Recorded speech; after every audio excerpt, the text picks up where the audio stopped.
The Chinese regime is using the coronavirus outbreak as a form of propaganda warfare, and how China occupied half of Mongolia.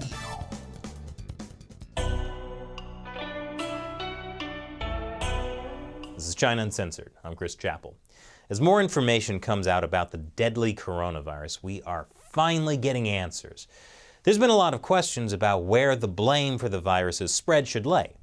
Chinese people eating bat soup? A leak from a Chinese biolab?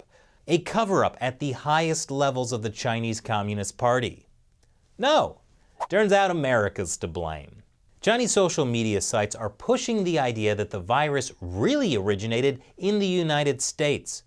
Clips from Taiwanese TV and mistranslated captions from American reporting are used to back up the case. Like this one, where the Chinese caption says that the CDC confirms the first case of the coronavirus originated in the US. It's not clear whether that translation was state-backed or if it's just a reading comprehension issue by whoever made the Chinese caption. But the Chinese Communist Party is turning the coronavirus outbreak into a big propaganda push. They published this huge, glossy book called A Battle Against Epidemic, China Combating in 2020. It basically compiles all official state media reporting about the coronavirus. And guess what the message is? The Chinese Communist Party, despite all evidence to the contrary, and despite the broad undercurrent of popular anger on Chinese social media, has faced the epidemic with great wisdom and effectiveness from the start. I get it.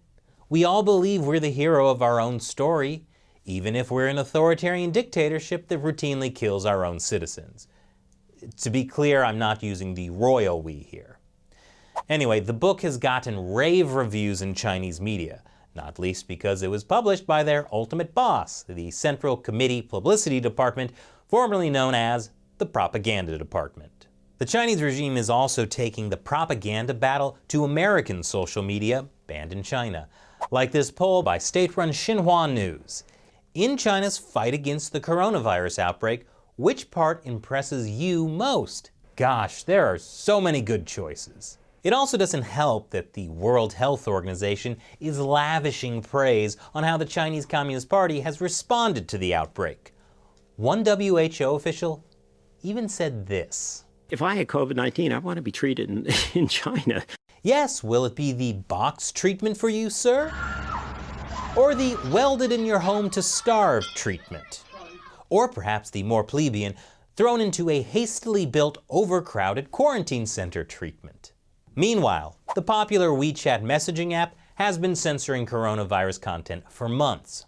And many citizen journalists and whistleblowers who have spoken out about the coronavirus have been jailed or simply disappeared. But Chinese coronavirus propaganda doesn't always go as planned. State-run media released this video of female medical workers getting their heads shaved. It was supposed to be a, wow, look at how dedicated these women are, shaving their heads so they can fit into their medical gear better. But it came off more as a group of men humiliating a bunch of women in tears. Chinese internet users were furious. One person wrote on WeChat, "Stop using women's bodies as propaganda tools." Don't worry, that person won't be posting comments like that for long. The Chinese Communist Party is also using coronavirus misinformation to attack Shenyun. Shenyun is a New York-based performing arts company.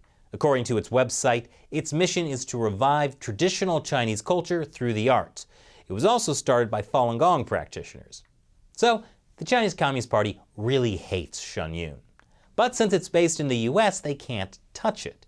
So, they've started spreading rumors that the dancers are infected with the coronavirus, even though Shenyun performers are the least likely Chinese people to be infected because they're literally banned from traveling to China. The Communist Party's propaganda got so bad that in one American city where Shenyun was performing, the health department had to step in and be like, guys, the dancers are not infected. The Salt Lake County Health Department made it clear that Shenyun is based in NYC, not China. This kind of propaganda attack isn't just happening in the US. In South Korea, where the coronavirus outbreak is really severe, a theater manager received a phone call from a TV reporter who said that the Chinese consulate had told the reporter that Shenyun performers were from Wuhan. That's where the coronavirus outbreak began. But all of the Communist Party's attempts to spread propaganda and lies about the coronavirus are only damaging its reputation, abroad and even inside China. What the party calls rumors are now being taken as truths.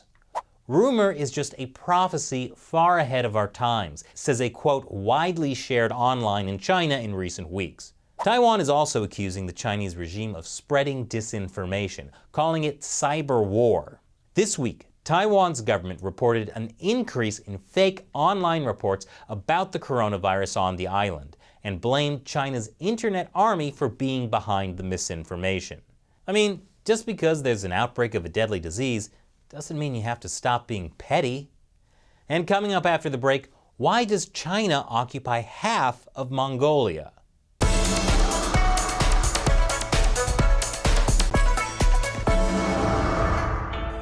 Welcome back to China Uncensored. I'm Chris Chappell. The country of Mongolia. It's famous for horseback riding, yurts, and throat singing. But there's a second Mongolia, Inner Mongolia Autonomous Region, which is a province of China. And it's famous for human rights abuses. Well, not so famous for that actually, and that's part of the problem. Matt Ganeza sat down with Engpak Togchog from the Southern Mongolia Human Rights Information Center to learn more. Thanks for joining me today, Engpak. You're welcome. So there are really two Mongolias. There's the country of Mongolia and the Chinese region of Inner Mongolia, or what you call Southern Mongolia. Correct. I mean, besides obviously one being a country and one being a province of China, what are the big differences? Well, historically they were one nation. There is no two Mongolia. It was only starting 1949 when the People's Republic of China was established. Southern Mongolia, also known as Inner Mongolia, was annexed to China. So in history, they are part of the greater Mongolian nation. Right. I mean, under the Qing dynasty, if you look at maps from the height of the Qing dynasty, which was like 1644 to 1911, Correct. Mongolia, the entire Mongolia, was part of China at the time. Well, According to the maps, right? well, according to the map, there is a lot of issue with those maps, and then there's a lot of problem with the terminology that used by many scholars, even in the West.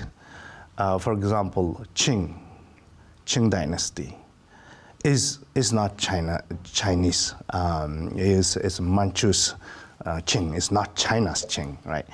So, well, more precisely, actually, the Qing dynasty is a joint rule of Mongolians and the Manchu over the larger territory, not only including China, but also many other territories, including Mongolia, was a part of Qing. So, I mean, the Manchus had actually taken over part of Mongolia before they moved into the rest of China. well, they were, before 1644, Manchus and Mongolians were neighbors, and they had a very good relationship, especially the Manchus with the Southern Mongolia, eastern part of Southern Mongolia, where they had a very close relationship. And so even the founder of Qing dynasty, Norhach himself, claimed himself as a descendant of a Mongolian Khan, Timur Khan.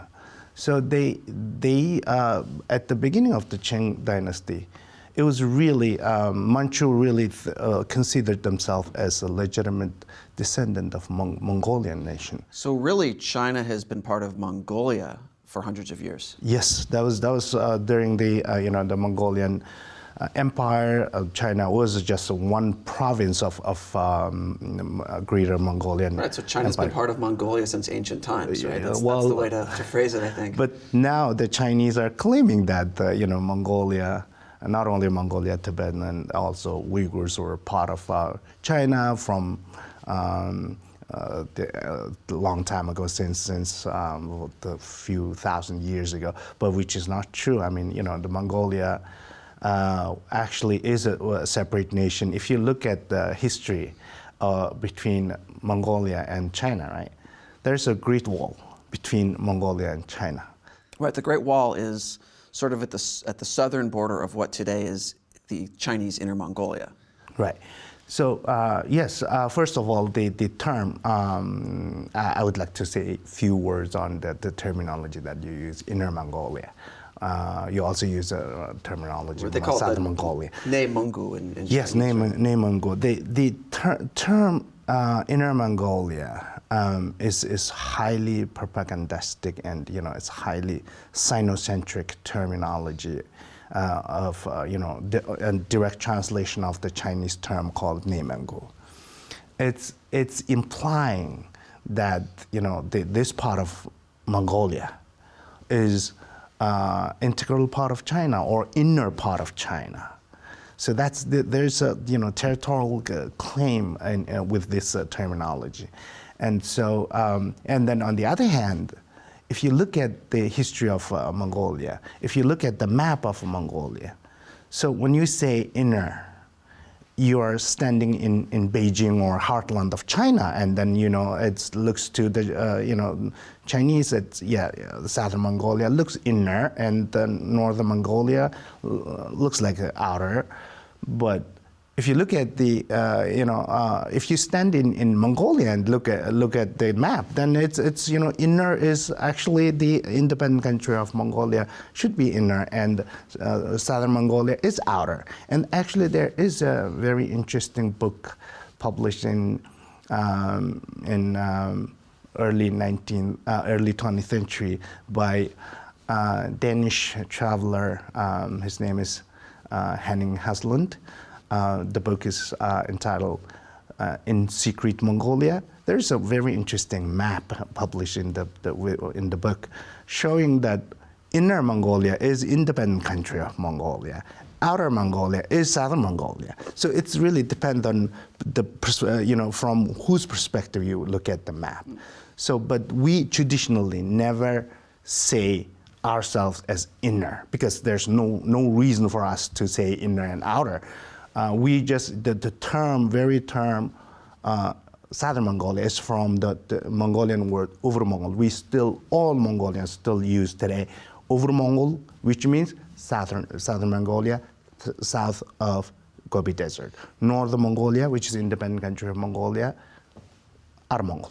That's it. There's no political meaning whatsoever of inside of which country. This is just geographical terminology, but now used by the Chinese as inner, which is our land, inside of China, outer, which is outside of China. That's why it's a very Sinocentric terminology. So what's it like nowadays to be ethnically Mongolian living in China's Inner Mongolia Autonomous Region, or what you call Southern Mongolia? Southern Mongolia. So, Southern Mongolia is just like Tibet and East Turkestan is an occupied nation, occupied by the Chinese.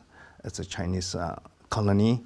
So happy ethnic minorities? No, there's like because state-run media told me that everyone was happy. No. if you it's like as a second-class citizen, treated as like second-class citizen. We do not have any basic human rights. We do not have any fundamental freedoms, let alone political autonomy. So the people who demanded the autonomy. National autonomy, which was promised by the Chinese Communist Party, were now sent to jail and considered separatist, and their family members are imprisoned. For example, Mr. Hada, who in early 1990s demanded the autonomy, genuine autonomy, and self-determination, which is part of basic human rights. China calls it the Inner Mongolia Autonomous Region, so it's therefore one of the least autonomous parts of China, right? It is the first the so-called autonomous region set up by the communist China.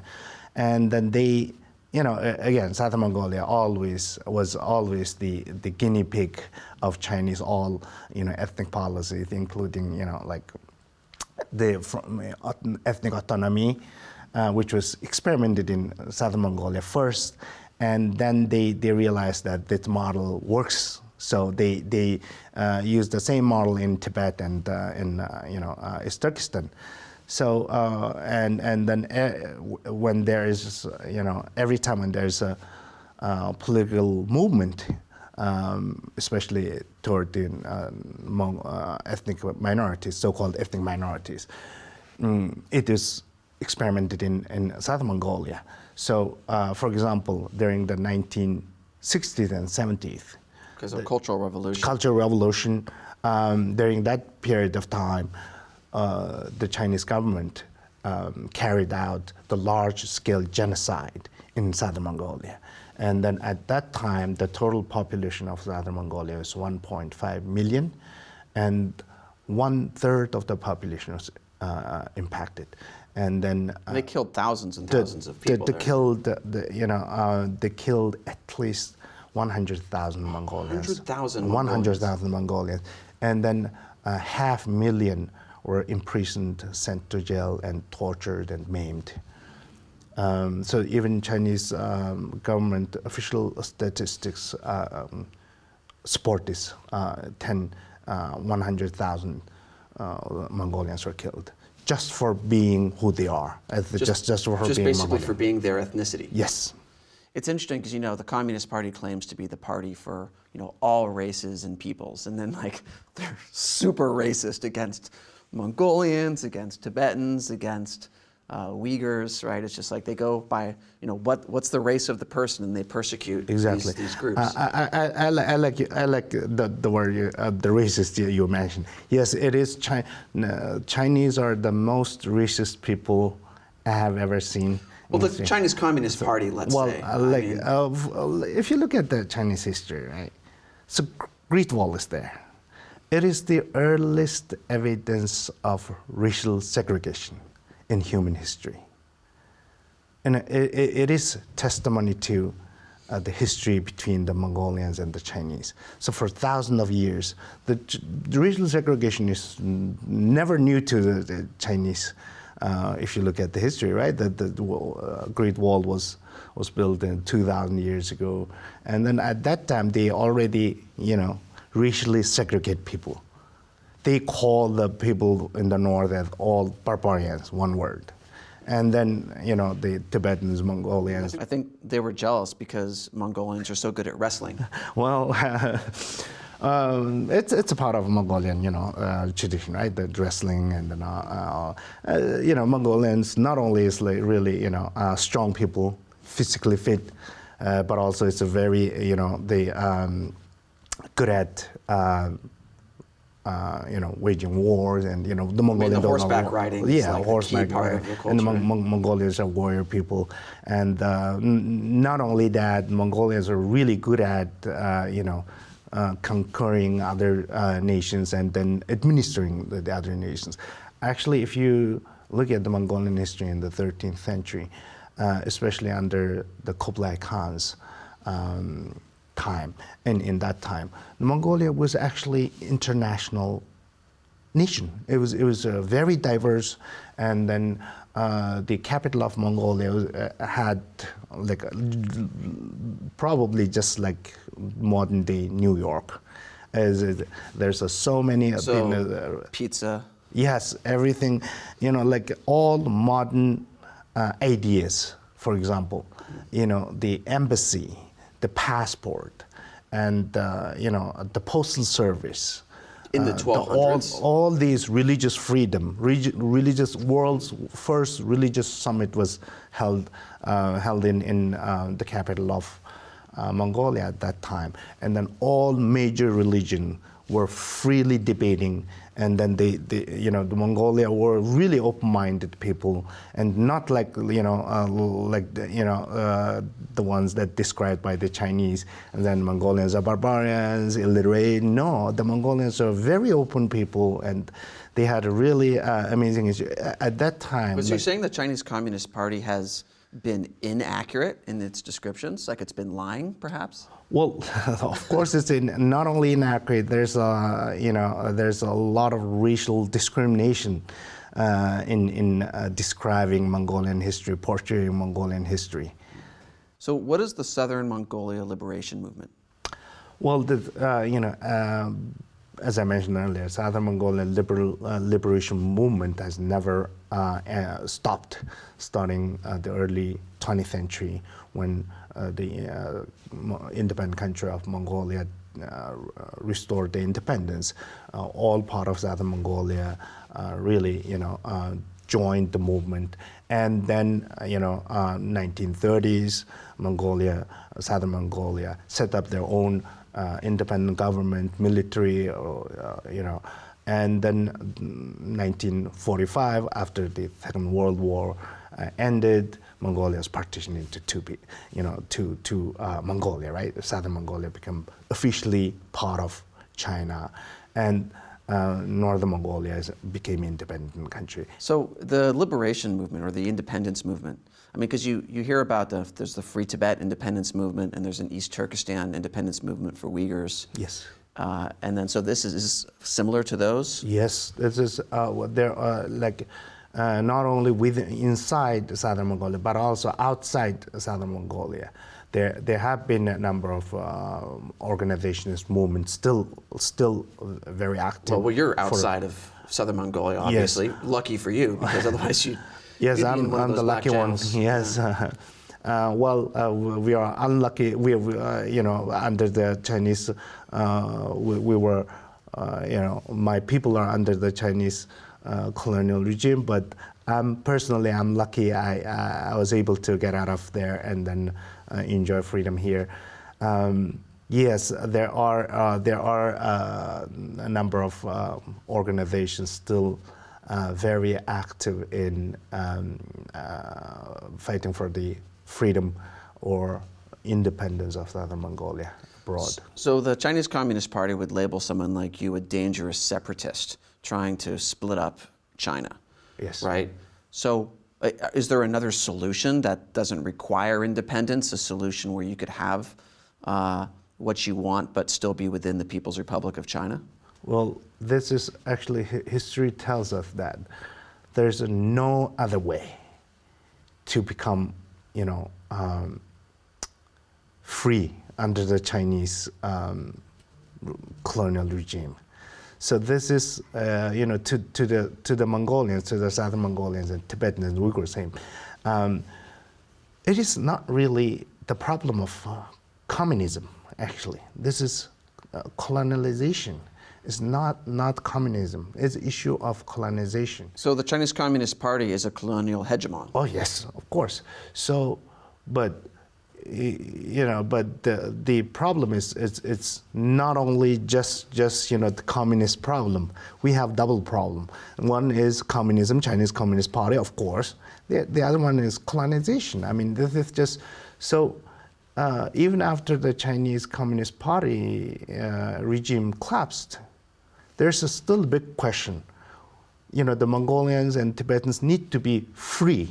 Doesn't matter which regime replaced the communist regime. Our top priority is how to free ourselves from the Chinese colonization, not just fighting the communism. All right. Well, thanks so much for joining me. Thank you.